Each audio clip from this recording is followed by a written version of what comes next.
मत्तई शुभवर्तमान याचा 22वा अध्याय आणि 1 ते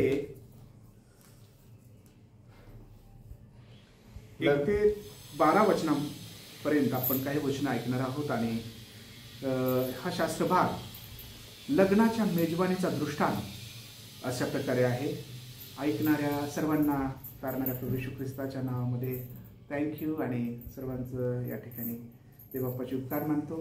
पण एक विनंती करतो की हा जो शास्त्र भाग आहे आपण तो प्रत्येकाने ऐकणार तुम्ही आहातच, पण तो वाचावा तुम्ही, म्हणजे आपण सर्वांनी हा वाचावा आणि मग आपल्याला याच्यातून थोडंसं समजेल। म्हणून 1 ते हे जी 12 वचनं आहेत हे आपण अभ्यासणार आहोत, आपण पाहणार आहोत या संध्याकाळच्या वेळेला आणि निश्चित रूपाने आपण आशीर्वादित होणार आहात या वचनाच्या द्वारे माझा विश्वास आहे। आपण प्रार्थना करू आणि देवबापाला सहाय्य मागू। पवित्र पवित्र सेनाधीश प्रभू परमेश्वरा, अखिल पृथ्वीच्या निर्माणकर्त्या, तुझी उपकार स्तुती करतो, तुला धन्यवाद देतो देवबापा। आम्ही जे थोडके या ठिकाणी आहोत तो आमच्या सोबत आहेस, तो आमच्या संगती आहेस आणि प्रभू परमेश्वरा आज तुला प्रार्थना करतो की तू आम्हाला आपली कृपा दे। पवित्र आत्मा तू आमच्या सोबत संगती आहेस, आमच्यामध्ये आहेस, तुला धन्यवाद, तू आमचं सहाय्य आहेस बापा। आणि तुझ्याच कृपेने तुझ्याच मार्गदर्शनाखाली आम्ही स्वतःला नम्र करतो। पवित्र आत्मा तू बोल आणि आम्हाला कृपा आम्हाला दे बाप्पा। राखून ठेवलेले आशीर्वाद जे आहेत वचनाचे ते आम्हाला लाभू दे बाप्पा। वचनाचे जे गहन आणि गुपित गोष्टी आहेत ते आम्हाला समजू दे आणि प्रभू आम्हाला आशीर्वादित कर। आमच्या तोकड्या बुद्धीचा उपयोग तुझ्या महान गौरवासाठी होऊ दे। तुझ्या गौरवी सामर्थ्याने हातात आम्ही स्वतःला नम्रतेने देत आहोत। येशू ख्रिस्ताच्या पवित्र आणि गोड नावात प्रार्थना केली म्हणून तो आहे, आमेन। तर यावेळेला मी सौरभला विनंती करतो मत्तई शुभवर्तमान याचा 22वा अध्याय 1 ते 12 वचन त्याने वाचावे आणि आपण सर्वांनी लक्षपूर्वक ऐकूया आणि यावरच आज आपण मनन करणार आहोत आणि आपण याकडे लक्ष देणार आहोत। लग्नाच्या मेजवानीचा दृष्टांत। येशू पुन्हा त्यांच्याशी दाखले देऊन बोलू लागला, स्वर्गाचे राज्य कोणा एका राजासारखे आहे। त्याने आपल्या पुत्राच्या लग्नाची मेजवानी दिली आणि लग्नाच्या मेजवानीस ज्यांना आमंत्रण दिले होते त्यांना बोलवण्याकरिता त्याने आपले दास पाठविले, परंतु ते येईना। पुन्हा त्याने दुसरे दास पाठविले व त्यास म्हटले की आमंत्रितास असे सांगा, पहा मी जेवण तयार केले आहे, माझे बैल व पुष्ट पशु कापले आहेत, सर्व सिद्ध आहे, लग्नाच्या मेजवानीस चला। तरी हे मनावर न घेता ते कोणी आपल्या शेताला कोणी व्यापाराला गेले आणि बाकीच्यांनी त्यांच्या दासांना धरून त्यांचा अपमान केला व त्यांस जीवे मारिले। तेव्हा राजाला राग आला आणि त्याने आपले सैनिक पाठवून त्या घातकांचा नाश केला व त्यांचे नगर जाळून टाकले। मग तो आपल्या दासा म्हणाला, लग्नाची तयारी आहे खरी, परंतु आमंत्रित लायकीचे नव्हते, म्हणून तुम्ही चव्हाट्यावर जाऊन जितके तुम्हास आढळतील तितक्यांनी लग्नाच्या मेजवानीस बोलवा। मग त्या दासांनी रस्त्यावर जाऊन बरे वाईट असे जितके त्यांस आढळले त्या सर्वांस एकत्र जमविले आणि लग्नाचा मांडव जेवणाऱ्यांनी भरून गेला। मग राजा जेवणाऱ्यांना पाहावयास आत आला, तेव्हा लग्नाचा पोशाख न घातलेला असा एक माणूस त्याच्या दृष्टीस पडला। त्याला तो म्हणाला, मित्रा, तू लग्नाचा पोशाख न घालता येथे कसा शिरलास? त्याला काही उत्तर देता येईना। देवाला धन्यवाद असो। आणि परत ते 2 वचने वाचा, 13-14 प्लीज। तेव्हा राजाने चाकरास सांगितले, याचे हातपाय बांधून याला बाहेरील अंधारात टाका, तेथे रडणे व दात खाणे चालेल, कारण बोलवलेले पुष्कळ आहे पण निवडलेले थोडके आहेत। आमेन। थँक्यू। खूप छान। या ठिकाणी लग्नाच्या मेजवानीचा दृष्टांत आहे। लग्न म्हटल्यानंतर आम्ही पाहतो की लग्न म्हटल्यानंतर जेवण, लग्न म्हटल्यानंतर मेजवानी, लग्न म्हटल्यानंतर वधू देखील आहे, राईट। आता हा प्रभू येशू ख्रिस्ताने येशू पुन्हा त्यांच्याशी दाखले देऊन बोलू लागला। हा जो दाखला आहे एक उदाहरणार्थ काहीतरी असं सांगून अनेक दाखले त्याने दिले। तर हा जो एक दाखला आहे इतका गहन आणि इतका म्हणजे याच्यामध्ये इतकं काही दडलंय जे फार महत्वाची आहेत गोष्टी. असा हा काय म्हणता येईल की अभ्यासपूर्ण आणि खूप चांगला हा शास्त्रभाग आहे. मला खूप आवडतो हा शास्त्रभाग. त्याचं आध्यात्मिक लागूकरण देवाच्या कृपेने आपण पाहणार आहोत. आणि आपण पाहूया की लग्न जे आहे तर लग्न कोणाचं आहे हे समजून घेऊ आपण. आता पहा, स्वर्गाचे राज्य कुणा एका राजासारखे आहे. त्याने आपल्या पुत्राच्या लग्नाची मेजवानी दिली. लग्न जे आहे हे पुत्राचं आहे. कुणाच्या? राजाच्या पुत्राचं. राजा कोण आहे? देव. Praise the lord. असं धरू आपण गृहीत. परमेश्वर राजा आहे, राईट. आणि त्याचा पुत्र म्हणजे तारणारा प्रभू येशू ख्रिस्त. त्याची लग्नाची मेजवानी आहे. लग्न आहे आणि लग्नाच्या मेजवानीला या सर्वजण या या या अशा प्रकारे सर्वजण म्हणजे जे आता पुढे पाहूया तर म्हणजे त्याने काय कोणाला हे आमंत्रण दिलेलं आहे. कोणाला तो स्पेशल बोलवतो की लग्नाला या. लग्नाचं कोणाला आमंत्रण आहे, कोणाला इन्व्हिटेशन आहे, ते हस्तपत्रिका आहे.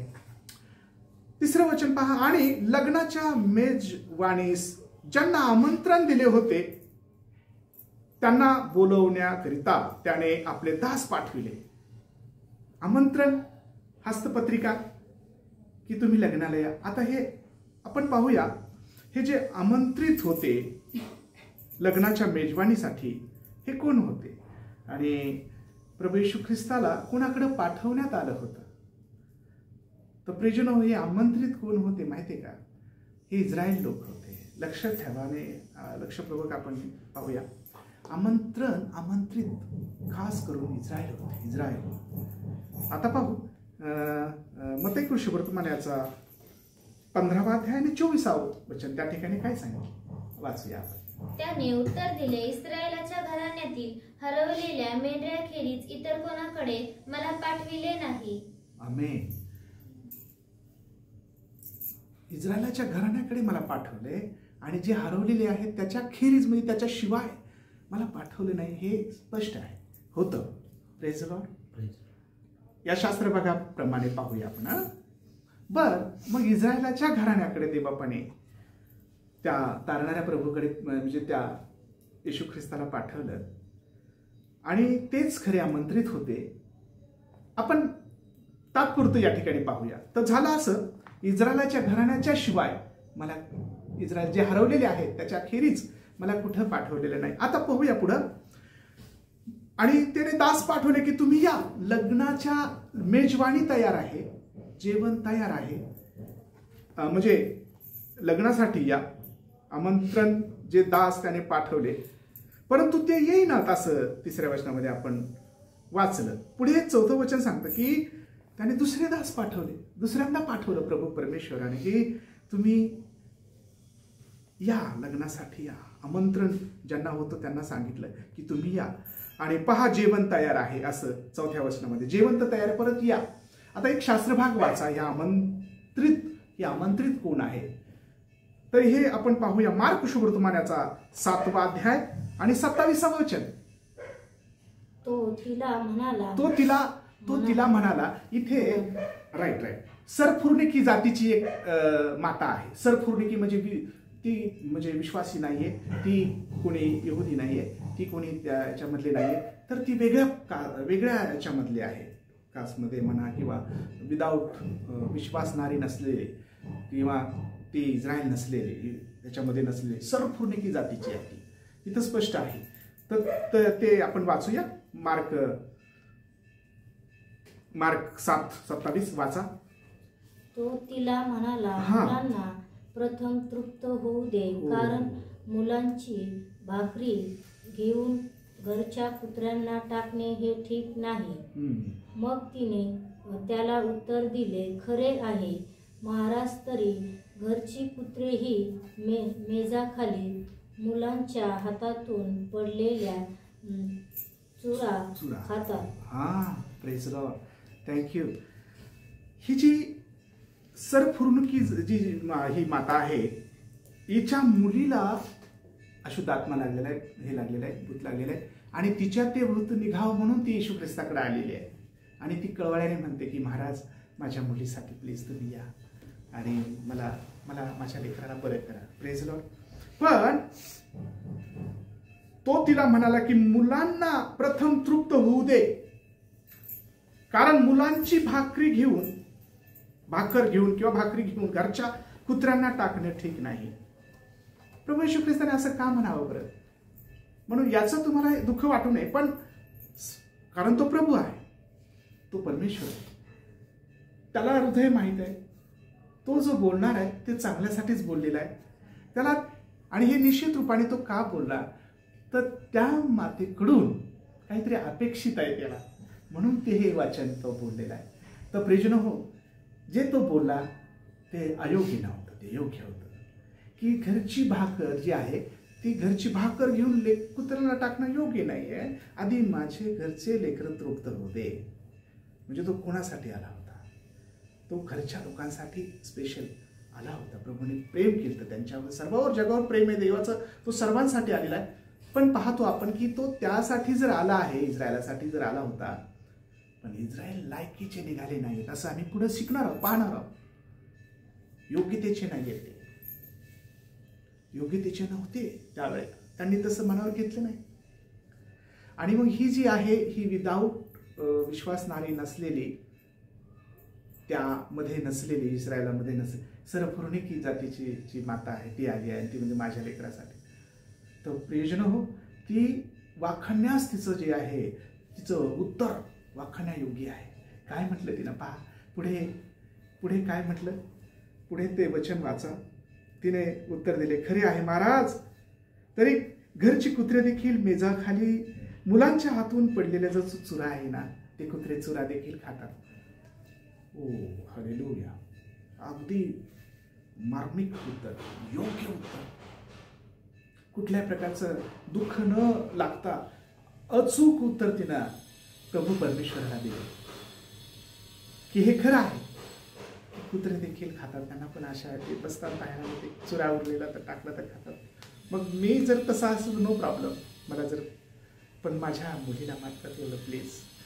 हा विश्वास होता तिचा, पण तो आपल्या घरच्या लेकरांची खास काळजी घेतो हे तो म्हणत आहे. आम्ही तो म्हणत आहे की मला माझे आधी तृप्त होऊ दे, आधी तृप्त होऊ दे. म्हणजे तात्पर्य सांगायचं हे आहे की तो त्याच्या पवित्र लोकांसाठी, त्याच्या पवित्र देवबापाने त्याने योजना केली होती त्या प्रियजनासाठी असं म्हणायचंय. हा दृष्टांत ते सांगतो. आणि तर प्रियजन हो, ती आशीर्वादित झाली. आणि प्रभू येशू ख्रिस्त म्हणाला की तुझे म्हणणे पटले. 29व्या वचनामध्ये, जा तुझ्या मुलीतून दूध निघून गेले आहे. आमेन. आणि मग ती आपल्या घरी गेली. तो मुलीला अंथरुणावर टाकले आहे व भूत निघून गेले आहे असं तिला आढळून आले त्या मातेला. Praise Lord. की त्याच वेळेला त्याने म्हटलं ते गेले निघून. आणि जी तिची जी चिकाटी होती, तिचं जे उत्तर देण्याचं जे काही हे योग्य हे होतं, हृदय योग्य उत्तर देण्याचं अंतःकरण, ते तिला आशीर्वादाचं कारण ठरलं आणि ती आशीर्वादित होऊन देखील बरी झाली त्याच व्यक्ती. म्हणजे तो म्हणतो की माझ्या लेकरांसाठी, म्हणजे सांगायचं तात्पर्य हे की जर प्रभू परमेश्वर म्हणतो की माझे लेकर आधी तृप्त होऊ दे, घरचे लेकर तृप्त व्हावे म्हणून करत, पण ती देखील तृप्त होऊन. आणि असं कोण आहे मला सांगा, येशू ख्रिस्ताकडे असं कोण आलं की जे रिकामा गेले, जे आशीर्वादित होऊन गेले नाही? सर्वजण आशीर्वादित होऊन गेले, सर्वजण. कोणी असो, आणि तारणारा प्रभू हा सर्वांसाठी आहे. तो फक्त त्या इस्रायलासाठीच नव्हता, सर्वांसाठी. मग आता हे कसं की तो परमेश्वराचा, म्हणजे या वचनामध्ये असं आहे की तो त्याच्यासाठी आला होता खरा, पण त्यांची योग्यता नव्हती, त्यांची तशी हे नव्हतं, लायक नव्हते असं लिहिले. शब्द तसा आहे की ते इस्रायल लायक नाही, आमंत्रित लायक नाही, आमंत्रित इस्रायल होते.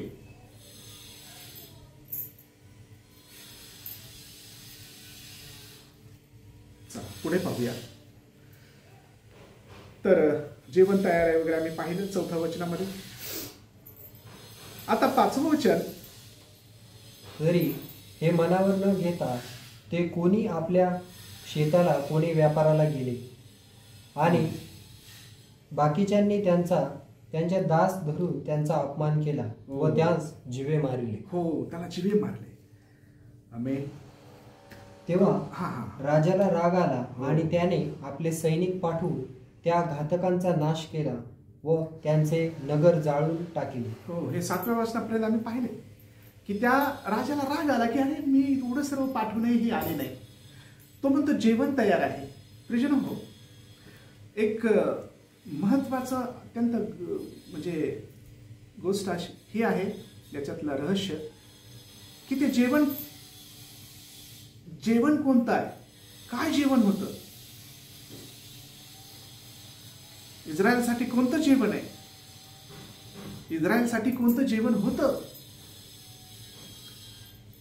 म्हणजे आपण जेवण बनवतो, वेगवेगळ्या प्रकारचं हे बनवतो, जेवण बनवतोच नाही लग्नामध्ये आपण, पण जेवण काय आहे? जेवण हे आहे की येशू ख्रिस्त खुद्द ती भाकर होती. तुम्ही म्हणाल कसं? तर आपण पाहूया, येशू ख्रिस्त खुद्द ते जेवण आहे, ते मेजवानी आहे जे इतरांना त्याने दिले, वाटायचं होतं त्याला स्वतःच. तोच खरी मेजवानी. जो त्याला खातो त्याला भूक लागत नाही. जो त्याला पितो त्याला तहान लागत नाही. स्वर्गातून उतरलेली खरी भाकर तारणारा प्रभू येशू ख्रिस्त आहे.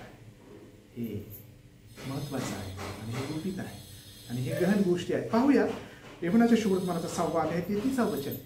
कारण जी स्वर्गातून उतरते व जगाला जीवन देते तीच देवाची भाकर होय. स्वर्गातून उतरते आणि जगाला जीवन देते ती देवाची भाकर होय. हो, हालेलुया. तर ही स्वर्गातून उतरलेली भाकर आहे आणि जगाला जीवन देणारी भाकर आहे तारणारा प्रभू. मी जीवनाची भाकर आहे, जो मला खातो त्याला कधी भूक लागत नाही. यूहन्नाच्या शुभवर्तमानात. आणि मी जिवंत पाणी आहे, जो मला पितो त्याला कधी तहान लागत नाही. तो हा जो स्वर्गातून उतरलेली खरी जगाला देणारी जी भाकर आहे ती तो भाकर होता येईल त्या इस्रायलासाठी. पण यांना बोलवलं, यांना हस्तपत्रिका दिल्या की या तुम्ही विश्वास ठेवा येशू ख्रिस्तावर की तो देवाचा पुत्र आहे, तो जगाला भाकर देणार आहे, जगाची तो भाकर आहे, जो स्वर्गातून उतरलेली भाकर आहे. हो, तो स्वर्गातून कशी काही उतरलेली भाकर आहे तो, कारण त्याचा जन्म कसा झाला. त्याचा जन्म जसं पती पत्नी एकत्र येतात आणि बाळ होतं तसा नाही झाला, तो कुवारीपासून आलेला आहे. हे अद्भुत आहे आणि हे योग्य आहे, हे विश्वास ठेवण्यासारखं आहे. हे बायबलमध्ये देवाचं वचन, बायबल हे सत्य आहे. त्याचा जन्म रक्त मांसापासून याच्यापासून आहे तर देवापासून झालेला. आम्ही देवाचा तसा जन्म झाला त्याचा. तो असाच नाही आला जसे सिंपल बाळ होतात पाहतो. तो कुवारीपासून झालेला आहे आणि ते बायबलमध्ये आहे. जसं की मत्ती शुभवर्तमानाच्या 1ल्या अध्यायामध्ये काही त्याचा जन्म, त्याची वंशावळ त्याचा कसा आहे. लूका शुभवर्तमान 2ऱ्या अध्यायामध्ये देखील आहे. जे येशू ख्रिस्ताचा जन्म, ती कुवारी होती, देवाने तिला सांगितलं तू भिवू नकोस, यामध्ये तू आशीर्वादित आहे, तुझी निवड करण्यात आली. आई वडिलांना योसेफाला पण सांगितलं की तुझी जी मुलगी आहे, तुझी जी बायको आहे होणारी, वागदन जे झालंय किंवा साखरपुडा झालाय, तर तिला तू असंच टाकू देऊ नको. तिचं जे बाळ आहे, जे होणार आहे, ती गरोदर आहे, तर तुला असं काही वाटू देऊ नको की ते देवापासून आहे, त्याचं नाव येशू ठेव. तर प्रियजन, हे सत्य आणि हे खरं आहे. म्हणजे त्याचा जन्म असा झाला आणि तो देवापासून आलेली भाकर आहे सर्व जगासाठी, फक्त इस्रायलसाठी नाही. फक्त इस्रायलसाठी होता, पण इस्रायलाने विश्वास ठेवला त्यावेळेला तो सर्व जगासाठी भाकर आहे. मग हे इस्रायलसाठी सर्व काही देवपाने केलं, पण इस्रायलाने काय केलं? त्या आमंत्रितांनी काय केलं? कोणी काय काय सांगायचं की कोणी माझं लग्न झाले आताच, मी जरा बिझी आहे, मी जरा हे आहे, मी जरा आता बैल घेतलेत, मी जरा शेतातून काम करून येतो, थोडंसं मला बिझी आहे. कोणी काय इथं सांगितलं. म्हणजे ते आले नाही. लग्नाची जी मेजवानी होती, खाणं पिणं होतं, खा या, उपस्थिती दाखवा, सर्व तयार आहे ना, नुसतं उभारायचं, खायचं तुम्हाला, अहो घ्या, फुकट आहे. तर प्रियजन हो, अशा प्रकारे जे काहीतरी बहाणा, काहीतरी हे सांगून ते गेलेले आहेत. आज लोकांना विश्वास नाही ठेवत, पण त्यांचा प्रश्न आहे. पण प्रियजन, हे आम्हाला हे योग्य आहे, हे महत्वाचं आहे की तो जगाची भाकर आहे, स्वर्गातून उतरलेली भाकर आहे. प्रभू येशू ख्रिस्त स्वर्गातून उतरलेली भाकर आहे. जो ती खाईल, जो तो खातो तो त्या योग्याने म्हणजे त्या योग्याने जिवंत राहील, तो मरणार नाही. कारण ती भाकर अशी आहे की जो तुला खातो त्याला कधी भूक लागत नाही. तो एक गोष्ट खरी, जर तारणाऱ्या प्रभू येशू ख्रिस्ताकडे जो विश्वास ठेवतो, तो त्याच्यावर भाव ठेवतो, त्याला परत चिखला मातीवर आणि अशा कृतीवर, हाताने बनवलेल्या स्टॅच्यूवर, कशावर, फोटोवर, दगडावर, अशी आणखीन कशावर विश्वास ठेवण्याची त्याला हे वाटत नाही परत की आपण अरे मागं जावं तेच बरं, असं कधी वाटत नाही. कारण त्याला खरा देव सापडतो. प्रेज. आणि हा खरा देव आहे. त्याची भूक आध्यात्मिक. आज अनेक लोक भुकेले आहेत. जे भुकेले आहेत ते धन्य, का ते तृप्त होतील. आज भुकेले लोक पाहिजेत देवाला. टाइमपास करणारे लोक नको आहे देवाला. लोक टाइमपास म्हणून ऐकतात, काहीतरी करतात. नाही नाही नाही, असे लोक नाही पाहिजेत. जर खरेच भुकेला तर देवाकडे वळा. आज मला हे सांगायचं, आज अनेक लोक जर हे ऐकू इच्छितात, जर तुम्ही भुकेले आहात तर तारणाऱ्या प्रभू येशूचा शोध करा. शोधा त्याला, तुम्हाला सापडेल खरा देव. त्याला आपलं मन त्याच्याकडे लावा, आपलं अंतःकरण त्याच्याकडे लावा. तो किती चांगला आहे त्याला पहा, त्याला आजमावा, त्याची पारख करा, त्याचा अभ्यास करा, त्याच्याकडे या, त्याच्यावर विश्वास ठेवा. तो उद्धारक आहे, तो खरी भाकर आहे, तो मार्ग सत्य जीवन आहे, तो तारणार आहे, तो महान आहे, तो जिवंत आहे, तो खरा आहे. आणि हे सत्य आहे. बायबल देवाचं वचन आहे. हे कथाकथित आणि गोष्टीचं पुस्तक नाही. बायबल देवाचं वचन आहे. तो जगाला देणारी भाकर आहे, स्वर्गातून उतरलेली खरी भाकर आहे. आणि हे जे आम्ही आता वाचलं, आणि भाकर इस्रायलांसाठी आग्रहाने देण्याचा प्रयत्न केला की घ्या, ही तुमच्यासाठी आहे. पण त्यांनी मात्र बहाणे सांगितले, असं मी वाचतो. पण देवाला धन्यवाद, काय हरकत नाही. असं आम्ही पाहतो. मग तो आपल्या दासास म्हणाला, यस, लग्नाची तयारी आहे खरी, परंतु आमंत्रित लायकीचे नव्हते. आमंत्रित लायकीचे नव्हते.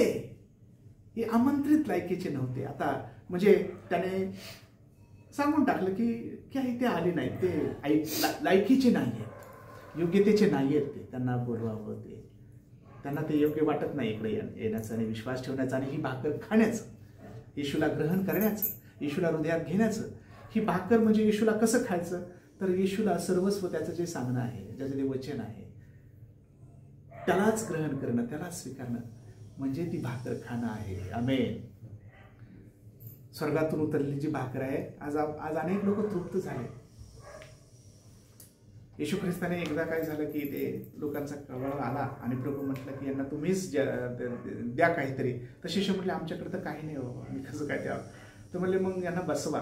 आणि त्याने बसवलं आणि मग ते तुमच्याकडे जे काय ते द्या. ते भाकर होत्या, 5 भाकरी आणि 2 मासे होते. त्यांनी प्रार्थना धन्यवाद दिला आणि ते मोडली आणि दिली.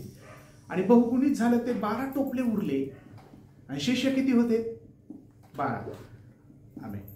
तर हे 12 टोपले 12च उरले. आणि ते वेस्ट जाऊ देऊ नका, उरलेलं गोळा करा आणि इतरांना अजून द्या. प्रेझला 5000 लोक जीव घातले त्याने.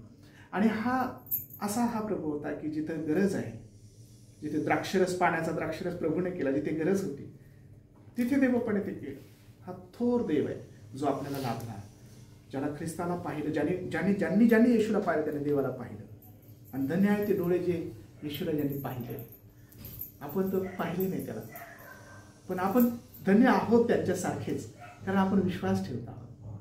आणि मग ती जी भाकर आहे ती ख्रिस्त येशू आहे की जो जीवनाची भाकर आहे. मग प्रभू येशूने ह्या भाकरीतून म्हणजे लोकांना सांगितलं की वेस्ट जाऊ देऊ नका, त्यांना गोळा करा. ते भाकरी उरलेल्या टोपले आणि त्यांनी गोळा केल्या आणि आपल्या जणू एक शिष्याला एक टोपलं. तर प्रियजनो, ही जी भाकर आहे ना येशू ख्रिस्त म्हटलेली, तीही आम्ही इतरांना दिली पाहिजे. म्हणजे आम्ही एकमेकाला अशा प्रकारे सुवार्ता, तारणारा प्रभू आहे, तारणारा आहे, तो तारणारा, तो तारण करणारा आहे, तो वाचवणारा आहे, तो देवाने पाठवलेली भाकर आहे. त्याला खा, त्याला ग्रहण करा, त्याचा स्वीकार करा. आमेन. असं जर आहे तर ही खरी भाकर आपण इतरांना देत आहोत आणि ही दिली पाहिजे आपण. आमेन. प्रियजनो, तर ह्या आमंत्रित लोकांमध्ये आमंत्रित योग्यतेचे नाहीत, अशा प्रकारे आम्ही वाचतो. तर यूहन्नाचे शुभवर्तमान याचा 1 अध्याय 11 वचन कोणीतरी वाचा. जे त्याचे स्वतःचे त्याकडे तो आला, तरी त्याच्या स्वेकीयांनी त्याचा स्वीकार केला नाही, परंतु जितक्यांनी त्याचा स्वीकार केला तितक्यांना म्हणजे त्याच्या नावावर विश्वास ठेवणाऱ्यांना त्याने देवाची मुले होण्याचा अधिकार दिला. तो सोकियांकडे आला, तो प्रियजनाकडे आला, त्याच्या लोकांकडे त्याला देवाने पाठवलं, पण त्यांनी काही विश्वास ठेवला नाही. राईट. हे वचन आहे योहानाच्या शुभवर्तमान 1 अध्याय 11 वचन. मग देवा तो आला आपल्या लोकांकडे, पण त्यांनी विश्वास ठेवला नाही. परंतु पुढे लिहिले, जितक्यांनी त्याच्यावर विश्वास ठेवला, राईट, तितकांना म्हणजे त्याच्या नावावर विश्वास ठेवणार त्याने देवाची मुलं होण्याचा अधिकार दिला. ओ हालेलुया. तो त्यांच्याकडे आला होता खरा, पण त्यांनी विश्वास ठेवला. परंतु जितके दुसरे होते त्यांनी जे विश्वास ठेवला त्यांना त्याने देवाची मुलं होण्याचा अधिकार दिला. परत एकदा प्लीज वाचा हे वचन.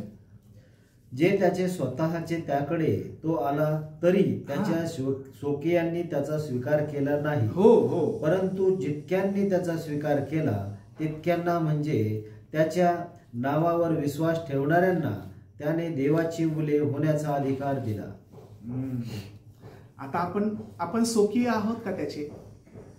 म्हणजे इस्रायल पैकी आपण नाही, राईट, पण आपण त्याच्यात विश्वास ठेवतो आणि मग आपल्याला त्याने त्याचे लेकरं होण्याचा अधिकार दिला आणि आपण त्याचे लेकरं आहोत या वचनाप्रमाणे. आमेन म्हणा. हो हालेलुया. हो, आपण त्याचे लेकरं आहोत. तो आपला पिता आहे, तो आपला प्रभू आहे, तो आपला स्वामी आहे, तो आपला देव आहे. आपण त्याच्यावर विश्वास ठेवत आहोत म्हणजे आपण त्याचे लेकरं आहोत. आपण त्याचे लेकरं आहोत. किती मोठी गोष्ट आहे. त्याच्याकडे तो आला, त्यांनी विश्वास ठेवला नाही, पण आपल्यासाठी जे कोणी त्याच्यावर विश्वास ठेवतात, फक्त इस्रायल लोकांपैकी नाही, आता जे कोणी परदेशी, विदाउट ख्रिश्चन नसलेले, यहुदी नसलेले, इस्रायल नसलेले, आणखीन कोणी आपल्या देशामध्ये देखील थोमा आलेला आहे, भारत देशामध्ये. Praise the Lord. त्याचा दास प्रभूने पाठवला कोणीतरी. आमेन. किती चांगली गोष्ट आहे. ही सुवार्ता आपल्यापर्यंत आली, कसं तरी काही होणार प्रभू आपल्याला समजलाय. आपण आशीर्वादित आहोत, आणि ही भाकर आपल्यापर्यंत मिळाली. देवाचे उपकार मानतो मी. आणि म्हणून आम्ही त्याचा स्वीकार केला आणि आम्ही त्याला देवाला धन्यवाद देतो. त्याने आपले लेकरं म्हणून, मुलं म्हणण्याचा अधिकार त्याने आपल्याला दिलाय. त्याचा स्वीकार करणाऱ्याला त्याने मुलं म्हटलेले. आम्ही त्याचे लेकरं आहोत. तो आपला पिता आहे. आता हे नवं वचन कोणीतरी परत एकदा नवं वचन. म्हणून तुम्ही चव्हाट्यावर जाऊन जितके तुम्हास आढळतील तितक्यांना लग्नाच्या मेजवानीस बोलवा. चव्हाट्यावर म्हणजे उंच ठिकाणी, मेजवानी जे तयार आहे, लग्नाचं जेवण तयार. चव्हाट्यावर जा. चव्हाट्यावर म्हणजे थोडंसं उंच ठिकाण, चव्हाटा. दुसरी गोष्ट पुढचं वचन आहे त्याच्यामध्ये चव्हाट्यावर जा, तुम्हाला जितक्या आढळतील त्या बोलवा. आता 10वं वचन. मग त्या दासांनी रस्त्यावर जाऊन बरे वाईट असे जितके त्यास आढळले त्या सर्वांस एकत्र जमविले आणि लग्नाचा मांडव जेवणाऱ्यांनी भरून गेला. हो, प्रेज द लॉर्ड. आता पहा, चव्हाट्यावर. दुसरी गोष्ट, दासांनी जे आहे ते रस्त्यावर गेलेले आहेत. तिसरी गोष्ट, बरे वाईट लोक त्यांना जेवढे आढळले. आणि चौथी गोष्ट, सर्वांना एकत्र जमविले. आणि मग लग्नाचं मेजवानीचं जे काही होतं ते मंडप जो होता तो भरून गेला. लग्नाचा जो मंडप आहे तो जेवणाऱ्यांनी भरून गेला. 4 प्रकारच्या गोष्टी या ठिकाणी पाहायला मिळतात. चव्हाट्यावर म्हणजे उंच ठिकाणी. आता हाय लेवलचे लोक म्हणूया आपण कदाचित, त्यांच्यासाठी देखील देवाचं चव्हाट्यावर उंच ठिकाणी कदाचित आम्ही फार उंच ठिकाणी राहतो, आम्ही फार चांगल्या ठिकाणी राहतो, आम्ही याच्यामध्ये राहतो, आम्ही तिकडे राहतो, आमचं खूप मोठं घर आहे, आमचं फार हवेली आहे आमची, त्यांच्यासाठी देखील देवाने हे केलं नाही, कसूर केलं नाही. त्यांना पण सांगा चव्हाट्यावर असं धरूया. म्हणजे एक्झॅक्टली असंच नाही, पण कदाचित चव्हाट्यावर राहणारे. बर, आता दासाने रस्त्यावर जाऊन बरे. आता रस्त्यावर का एका प्रकारचे लोक असतात का चालणारे? रस्ता काय सांगतो की रस्त्या प्रकारे अनेक लोक असतात, अनेक भाषा बोलणारे, वेगळ्या प्रकारचे लोक आहे की नाही बरं? रस्त्यामध्ये किती प्रकारचे लोक असतात आणि सर्व प्रकारच्या लोकांना रस्त्यामध्ये जाऊन आता हे तो लोक येत नाहीत, म्हणून आता हे सांगणं आहे देवबापाचं की तुम्ही उंच ठिकाणी जा, चव्हाट्यावर जा, रस्त्यावर जा. रस्त्यावर अनेक प्रकारचे लोक भेटतात. रस्त्यावर जा आणि त्यांना सांगा की जेवण तयार आहे. स्वर्गातून उतरलेली भाकर तारणारा प्रभू येशू ख्रिस्त त्याला स्वीकारण्यासाठी हे योग्य नाही, हे यांनी ते नाकारलेलं आहे. हे काहीतरी बहाणा सांगत आहेत, विश्वास ठेवायला तयार नाही, ती खाण्यासाठी ते स्वीकारण्यासाठी तयार नाही ती भाकर. म्हणून रस्त्यावर जा. हालेलुया. रस्त्यावर भिकारी पण असू शकतात, रस्त्यावर कोणीही असू शकते, आणि गोरगरीब आणि बरे वाईट. तिसरी गोष्ट काय आहे? बरे वाईट म्हणजे पापी पण, गाडीडे पण, वाईट पण, त्यांना पण बोलवा. बरे आणि वाईट सर्वांना, वाईटांना पण, पापामध्ये असलेले सुद्धा, हो, त्यांना पण ही भाकर द्यायची आहे. किती किती चांगली गोष्ट आहे ना. प्रभूने ही भाकर बऱ्या वाईटांसाठी ठेवली. वाईट असलेल्या लोकांना सुद्धा ही भाकर आहे. Praise the Lord. बऱ्या वाईटांना सांगा, बरे जे वाईट आहे, वाईट आहेत, बरे आहेत, बरे वाईट असे सर्वांना, जितके तुम्हाला आढळतील त्या सर्वांना एकत्र करा. सर्वांना एकत्र करा.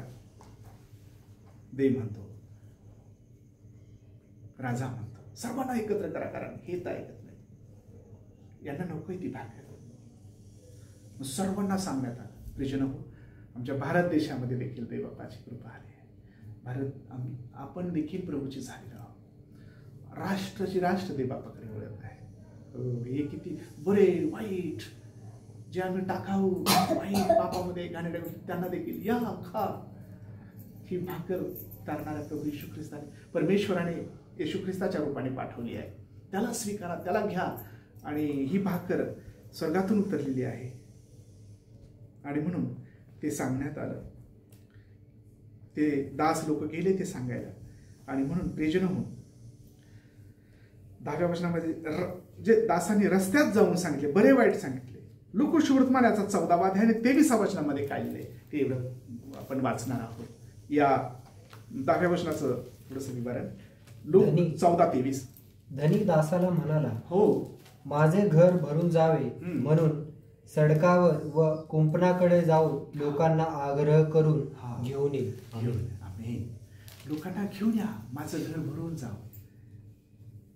कुंपणाकडे जा, जिथे लॉक आहे, जिथे कुंपण आहे तिथे पण गेलं पाहिजे. आतमध्ये जा, ते कुंपणाच्या तिकडे सांगा त्यांना. अजून काय? चव्हाट्यावर नाही, आपलं याच्यावर कुंपणावर आणि सडकावर सडक जिथे आम रस्ता मोठा सडक, सडकावर जा. त्यांना सांगा माझं घर भरून जा. Praise the Lord. त्या ठिकाणी तो देखील तसाच शास्त्रभाग आहे जो सेम आहे. आणि अशा प्रकारे ते गेले. आणि मग आम्ही पाहतो, मग राजा जेवणाऱ्यांना पाहावयास आत आला. हो, तेव्हा लग्नाचा पोशाख न घातलेला असा एक माणूस त्याच्या दृष्टीस पडला. आता जेवण तयार आहे, जेवण करत आहेत लोक, सर्व एकत्र आले. पण आता हे काहीतरी मर्म मी तुम्हाला देवाच्या कृपेने सांगू इच्छितो. पहा, सर्व लोक जेवत आहेत, सर्व लोक जेवत आहेत, म्हणजे सर्व लोक खात आहेत. हे जेवण आहे, हे जे काही मेजवानी आहे. पण लग्नाचा पोशाख न घातलेला एक व्यक्ती त्याला आढळला. कुणाला? राजा होता ना, त्याच्या मुलाचं लग्न आहे, त्याच्या मुलाची मेजवानी आहे. आणि आता वधूचा जो संदर्भ आहे जरी इथं नाही, तर प्रियजन वधू कोण आहे माहिती आहे ना? तर ही वधू जी मंडळी आपण आहोत, त्याची वधू तुम्ही आणि मी आहोत. वधू तुम्ही म्हणा बरं, वधू मी आहे, वधू आम्ही आहोत, वधू मंडळी आहे म्हणा, वधू आपण आहोत. आणि त्याची ख्रिस्ताची वधू, येशूची वधू, मी येशूची वधू आहे. तो वधू घेण्यासाठीच येणार आहे. पण वधू सजलेली असली पाहिजे. वधू म्हणजे निर्दोष, निष्कलंक, त्याच्या रक्ताने धुतलेली आहे. वधूला देवाने पवित्र रक्ताच्या द्वारे धुतलेला आहे. वधू त्याने शुद्ध आणि पवित्र केले. आमेन. आणि म्हणून आपण शेवटपर्यंत विश्वासू राहायचंय. तो त्याच्या पवित्र जनाला घेण्यासाठी येणार आहे, वधू घेणार. तर प्रियजन, वधू तुम्ही आणि मी आहोत. आणि ही वधू जरी याच्यामध्ये तो लेख नाही, परंतु तो प्रभू आहे, त्याच्या मुलाचा म्हणजे प्रभू येशू ख्रिस्ताचा देव आणि त्याचा तारणारा प्रभू येशू ख्रिस्ताचा प्रिय पुत्र, त्याच्या लग्नाची मेजवानी आहे. आणि त्या मेजवानीला आम्ही पाहतो, त्याला तो म्हणाला, मित्रा, तू लग्नाचा पोशाख न घालता येथे कसा शिरलास? हो. त्याला काही उत्तर देता येईना. हा. तेव्हा राजाने चाकरास सांगितले, याचे हातपाय बांधून ह्याला बाहेरील अंधारात टाका. तेथे रडणे व दात खाणे चालेल. यस. कारण बोलविलेले पुष्कळ आहेत, पण निवडलेले थोडके आहेत. बोललेले पुष्कळ आहेत, निवडलेले थोडके आहेत. आमेन. लग्नाचा पोशाख न घातलेला असा तो आढळला. म्हणजे या ठिकाणी काहीतरी पोशाख देण्यात येत होता. पोशाखाला दुसरा शब्द जो आहे तो बायबलमध्ये वस्त्र आहे. तर ते वस्त्र म्हणजे तारणाचं वस्त्र. प्रकटीकरणाच्या पुस्तकामध्ये पोशाखाला दुसरा शब्द जो आहे तो कोणता आहे? वस्त्र. वस्त्र दुसरा एक शब्द आहे. पोशाख म्हणजे सर्व अंगरखा किंवा शर्ट पॅन्ट वगैरे आपण म्हणतो ना, तसा पोशाख. तर तो पोशाख कोणाला तरी देण्यात आलेला आहे, सर्वांना देण्यात आला. ते खात होते, जे जे खात होते त्याला पोशाख मिळाला. जे ख्रिस्ताला स्वीकारतात त्यांना पोशाख मिळतो. म्हणजे त्यांचं तारण होतं. आणि तारण झालेला व्यक्ती देवाला समजतो, हा तारलेला आहे, वाचवलेला आहे, याला तारला. आणि प्रियजनो, आता गहनगुपित गोष्ट ही आहे की अशा प्रकारे त्याला पोशाख प्रत्येकाला होता, पण एकाला पोशाख नव्हता. म्हणजे तो जेवत होता खरा, पण त्याला पोशाख नव्हता, त्याला वस्त्र नव्हतं ते तारणाचं. तर प्रियजनो, हा जो तारण शब्द आहे, हे तारण कसं होतंय आपलं, हे आम्ही पाहिलं पाहिजे. तर हे जे तारण आहे, हे तारण देवाचं वचन पाठ केल्याने होत नाही. हे तारण आहे. आणखीन कोणाला काय वाटतं की बाबा मी बाप्तिस्मा घेतो मग माझं तारण नाही. तारण धर्म परिवर्तन तारण त्याने होत नाही. काही चुकीच्या लिखीपडी वगैरे तसं तर काही नाहीये, पण त्याने तारण होत नाही की आम्ही ख्रिस्ती आहोत, आम्ही ख्रिश्चन आहोत, आम्ही असं नाही. तर प्रियजन हो, ही तारणाची जी बाब आहे ही स्पेशल प्रभूने मला वाटतं रोमकराचं पत्र, याचा काहीतरी 9वा अध्याय का 10वा अध्याय, तिथे पाहूया आपण. रोमकराचं पत्र आणि त्याचं 9-10 वचने पहा. रोमकराचं पत्र. हे तारण कसं होतंय, हे तारणाचा पोशाख जो आहे कसं काय हे आहे याबद्दल आपण पाहणार आहोत. हा, रोमकराचं पत्र का राईट. कारण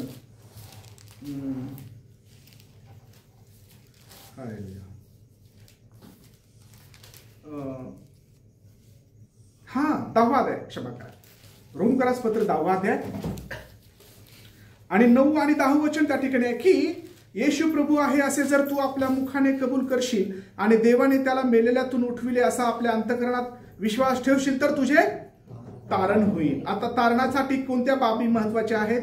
येशू ख्रिस्ताला मुखाने कबूल करणं आणि तो मेलेला आहे त्याला देवाने उठवलंय, आपला अंतःकरणामध्ये विश्वास ठेवणं.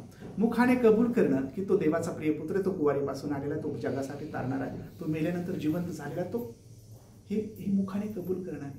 आणि दुसरी गोष्ट अंतःकरणाने विश्वास ठेवणं. आणि मग तारण होतंय. Praise the Lord. हे तारणाचं असं आहे. परत कारण जो अंतःकरणाने विश्वास ठेवतो दाव्यात तो नीतिमान ठरतो, व जो मुखाने कबूल करतो तो त्याचे तारण होते. 2 गोष्टी राईट.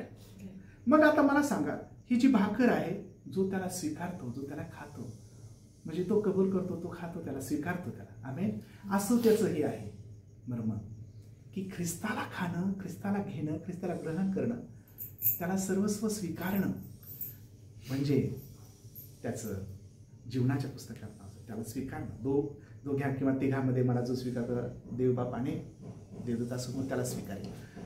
आणि ते हृदयातून स्वीकारणं महत्वाचं आहे, त्याला खाणं महत्वाचं आहे. या ठिकाणी नुसतंच बायबल आपण वाचतो आणि पाठ करतो म्हणजे तारण होत नाही त्याने. Praise the Lord. तर मला हे म्हणायचंय की अनेक लोक झाले. आता महत्वाचं ऐका, ज्यांना बायबल सर्व माहीत होतं, ज्याच्यातले सुविचार लोकांनी चोरले आणि आपलं नाव दिलं की असं आहे तसं आहे. पहा तुम्ही सुविचार पहा, नाही कसं म्हणजे मोठ्या मोठ्या जे कार्यकर्ते होते त्यांनी याच्यातल्या सर्व गोष्टी चोरलेल्या आहे, केलेल्या. क्षमा करा मला, पण हे सत्य आहे. पण भानगड ही झाली, यांनी हे बायबल खाल्लं, यांनी हे बायबल म्हणजे वाचलं, पण याचा अंतःकरणापासून स्वीकार केला नाही. यांना याच्यातल्या गोष्टी चांगल्या पटल्या, खूप तिथपर्यंत आले, खूप चांगलं वाटलं, पण जे अंतःकरणापासून विश्वास ठेवायला पाहिजे तो अभाव त्यांनी ठेवला नाही, म्हणून त्यांना ते तारणाचं वस्त्र मिळालं नाही. आणि म्हणून त्यांना ते तारणाचं वस्त्र मिळालं नसल्यामुळं प्रभूला माहित आहे, त्याने फक्त अभ्यास म्हणून हे वचन वाचले. अभ्यास मला त्याचं मला पाहायला पाहिजे, मला मिळालं पाहिजे, मला समजलं, मला हे पाहिजे ते नेमके काय. म्हणजे नुसते अशा प्रकारे नुसतं दुसऱ्यांना सांगण्यासाठी जर कोणी बायबल हे करत आहे की मला माहिती होतं सारं, पण जर त्याचा हृदयातून स्वीकार करत नाही, त्याचं तारण झालेलं नाही. आणि हे देवालाच माहीत असतं. आणि म्हणून असे लोक जे खातात वचन, खातात ती भाकर खातात, त्यांना नुसतं खायचं पडतं, पण वस्त्र नाही. आणि वस्त्र हे देवाकडून आहे. हे तारणाचं वस्त्र हे कोणी माणूस वाटत नाही, तर ते देवापाकडून तो देतो ते तारणाचं वस्त्र. आणि त्याला माहित आहे कोण खातंय काय नाही, कोणाला मिळालंय.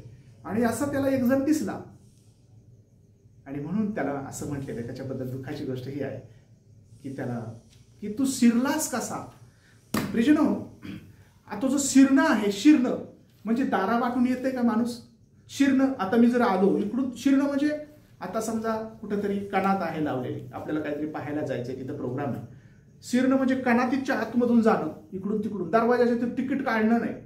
तिकीट काढणं म्हणजे दरवाजातून येतोय तो, पण शिरणं म्हणजे ते कणात बिनात ताडून तुडून आतून यायचं, मग बसायचं, गुपचूप ऐकायचं, पाहायचं, याला शिरणं म्हणतात. बरोबर आहे का. आणि जो तिकीट काढतो, ज्याच्याकडे आहे बाबा मी आलो, बसा, हा वा चांगला आहे प्रोग्राम चालला, राईट, तो दरवाजाच्या आतून येतो, तो मेंढपाळ आहे. पण तो चोर जो आहे तो इकडून तिकडून उडी मारून येतो, तो लुटारू आहे. तर तशा प्रकारे हा जो शिरलेला प्रसंग आहे, जो शिरणं शब्द बोललेला आहे, तर हे जे शिरलेले लोक आहेत, हे घुसलेले आहेत, हे बळजबरी केलेले आहे. त्याने मला माहिती आहे, मला सर्व माहिती आहे बायबलचं, मला माहिती आहे. अरे बायबलचं तुला जरी माहिती असलं, परंतु त्याचा स्वीकार नाही केला म्हणजे तुला ती भाकर मिळाली नाही, म्हणजे तुझं तारण झाले नाही. आणि ही तारणाची प्रक्रिया देवाच्या हातात. आणि तारणासाठी काय करावं लागतंय, तर तारणासाठी येशू ख्रिस्त हा प्रभू देवाने पाठवलेला देवाचा प्रिय कोकरा, देवाचा प्रिय पुत्र आहे. आणि पण बळजबरी नाही, पण हे सत्य आहे. हे बळजबरी नाही, पण हे सत्य आहे. जो कोणी मुखाने कबूल करेल, त्याच्याकडे विश्वास ठेवेल, त्याचं तारण होईल. तो प्रियजन, ही जिवंत भाकर आज आम्हाला मिळाली आहे, जी स्वर्गातून उतरलेली भाकर आहे. जर तुम्ही आज कोणी भुकेले असेल, माझ्या बंधू भगिनींनो, आज जर कोणी भुकेलं असेल तर तारणाऱ्या प्रभू येशू ख्रिस्ताकडे वळा. आणि ही जीवनाची भाकर फुकट आहे, फुकट. याने काही पैसा मोजलाय का आपण ख्रिस्ताकडे आलो, विश्वास काही मोजला, कोणाला काही द्यावं लागत नाही. त्याचा स्वीकार करायला पाहिजे अंतःकरणाने. जो कोणी मनापासून हृदयातून अंतःकरण त्याचा स्वीकार करेल, त्याचं तारण. आणि म्हणून मुखाने कबूल करणं आणि अंतःकरणाने विश्वास ठेवणं की देवाचा पुत्र आहे, तो प्रभू आहे, त्याचं तारण होतं. प्रियजनो, आज आपण जे परदेशी आहोत, आपण इस्रायल, तो इस्रायलाचा देव आहे, तो इस्रायलासाठी आला नाही, तो सर्व जगासाठी आलेला आहे. योहान 3:16 मध्ये देवाने प्रेम केलं सर्व जगावर, आपला एकुलता एक पुत्र तिला जो त्याच्यावर विश्वास ठेवून त्याचं तारण व्हावं. Praise Lord. ओ, तो सर्व जगासाठी आहे, तो फक्त संकुचित लोकांसाठी आला नाही. आणि जात, धर्म आणि पंथ आणि या सर्व गोष्टी बदलण्यासाठी आलाच नाही. तो त्याची गरजही नाही, बदलूही नका. जर बदलायचं असेल तर देव तुम्हाला बदलतो, आणि देव हृदय बदलतो, आणि देव तुम्हाला बदले. तुम्ही काय करायचं नाही, तुम्ही एकच करायचं की जर भुकेला आहात तर त्याच्यावर विश्वास ठेवायचा, त्याचा शोध करायचा. आणि झटून शोधणाऱ्याला देव सापडतो. झटून शोधा, त्याचा शोध करा, त्याचा हृदयातून त्याला स्वीकारा. मर्म आहे त्याच्यामध्ये, सत्य आहे त्याच्यामध्ये, खऱ्या गोष्टी आहेत त्याच्यात. ते कथाकथित नाहीये, कोणी बसले आपलं कुठंतरी झाडाखाली लिहिलंय आपलं काहीतरी, असं नाही. ते देवाचं वचन आहे, ते खरं आहे. आणि म्हणून प्रियजनो, हे वचन आपल्याला आज देवबापाला धन्यवाद देतो. वचनाच्या द्वारे आपण आशीर्वादित झालेला. आणि जी जिवंत भाकर तारणारा प्रभू परमेश्वर त्याने पाठवलेली भाकर येशू ख्रिस्त आहे, ती सर्व जगासाठी आहे. जो त्याला खाईल त्याला कधीच भूक लागत नाही, आणि तो मरणारही नाही. कारण तो मरणार नाही, पण जो त्याला स्वीकारतो त्याचं तारण होतं. आणि तारलेली व्यक्ती स्वर्गात जाते, आणि स्वर्ग त्याच्या पवित्र जनासाठी देवाने ठेवलेला आहे, केलेला आहे. मग प्रियजनो, आजच विचार करा आणि देवाकडे वळा. माझा विश्वास आहे की या वचनाच्या द्वारे आपण प्रत्येक जण आशीर्वादित झाला. देवाला लाखो धन्यवाद देतो. देवाने आपली कृपा पुरवली. छोटीशी प्रार्थना करूया. देवबाप्पा, पवित्र आत्मा, तुला धन्यवाद देतो. देवबाप्पा, तू आम्हाला आपली कृपा पुरवलीस, आणि तू तुझ्या गोड दयेने कृपेने चालत तुझे उपकार मानतो आणि तुझी स्तुती करतो. प्रत्येकाला ऐकणाऱ्याला सर्वांना आशीर्वाद दे, प्रत्येकाला आशीर्वादित कर. आणि तारणाऱ्या देवा, तुला शोधावं, तुला झटून शोधावं, तुझा अभ्यास करावा, वचन वाचावं. देवबापा तू मार्ग सत्य व जीवन आहेस. भुकेले जे आहेत त्यांना तू तृप्त कर, त्यांना तू आशीर्वादित कर. आणि प्रभू तुझं वचन त्यांच्या कानी जाऊ दे, त्यांना आशीर्वादाने भरून काढायची आमची प्रार्थना आहे. सर्व गौरव तुला देतो, सर्व महिमा तुझ्या पायात जवळ स्वतःला नम्र करत आम्ही सर्वजण तुझ्या हातात समर्पित होतो. येशू ख्रिस्ताच्या पवित्र नावात प्रार्थना केली पिता तू आहे. आमेन.